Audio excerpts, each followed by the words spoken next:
అందరికీ ఎలా ఉన్నారండి? బాగున్నారండి? నేనైతే చాలా బాగున్నాను. ఇంక ఈరోజు వంట కూడా పూర్తయిపోతుంది అనమాట. ఏంటి నైటీలో చూస్తున్నారనుకున్న, నైటీ ఇంట్లో ఉన్న వాళ్ళకి అదొకటి కంఫర్టబుల్ అనుకోవచ్చు.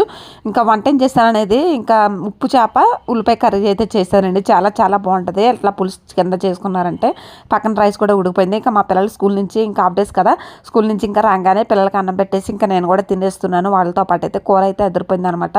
సో చాలా రోజులైంది అట్లా ఉప్పు చేపలు తినేసి అనేసి ఇంక ఈరోజు అయితే ఉప్పు చేపలు 30 రూపాయలు అనమాట. ఒక్క చేప 30-40 రూపాయలు ఉంది. ఫ్రెష్గా ఉన్నదైతే ఇంకో కొంచెం రేటు కూడా ఉంటుంది అనమాట. 40 రూపాయలు అట్లా ఉంటుంది అనమాట. ఇంకా ఫైనల్లీ మధ్యాహ్నం పూట అయితే అన్నం తినేసి ఇంక ఈవినింగ్ 4కి 4:30కి అట్లాగా పుచ్చకాయ కట్ చేసుకుని తిందాం అనేసి.